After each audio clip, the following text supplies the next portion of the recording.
Welcome to Session 8. This lesson is about freedom and equality, civil liberties, and civil rights. They sound alike, but they're different, and the GED tests that difference all the time. By the end, you'll be able to tell civil liberties from civil rights, trace the civil rights movement to the landmark laws of the 1960s, and recognize other major struggles for equality. Let's nail the difference first. Civil liberties are your protections from the government, freedom from interference. They come from the Bill of Rights. The government can't censor your speech or search your home without a warrant. Civil rights are different. They are your right to equal treatment, protection from discrimination. They come mainly from the 14th Amendment and federal civil rights laws. The government can't deny you a job or a vote because of your race or sex. So, a simple way to remember it: liberties are freedom from government overreach. Rights are the freedom to be treated equally, no matter who you are. Now the history. After the Civil War, the Reconstruction amendments promised Black Americans full citizenship and the right to vote. For a moment, real progress happened. But after 1877, Reconstruction collapsed, and Southern states built a brutal new system.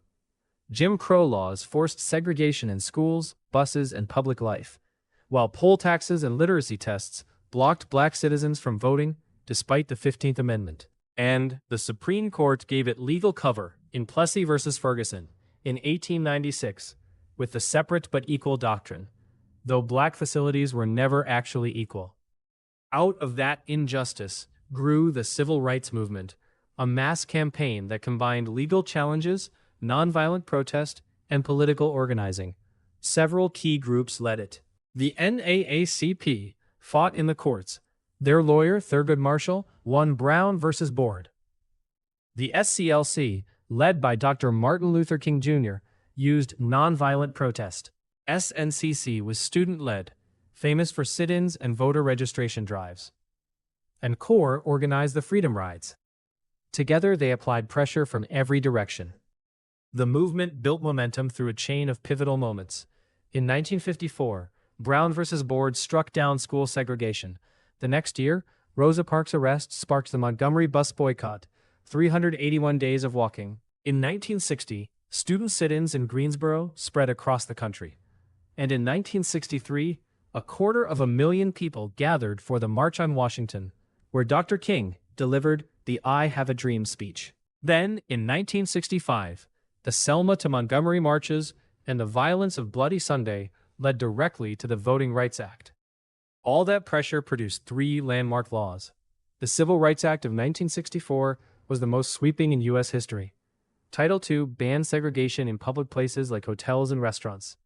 And Title VII banned job discrimination based on race, color, religion, sex, or national origin, and created the EEOC to enforce it.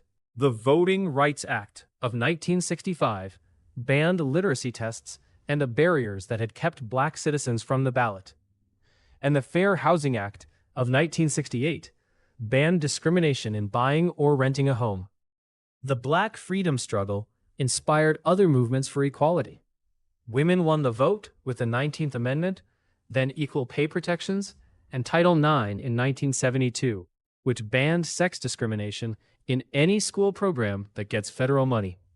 The Americans with Disabilities Act in 1990 banned discrimination against people with disabilities and required accessibility. And in 2015, Obergefell versus Hodges made marriage equality a constitutional right. Let's test the big distinction.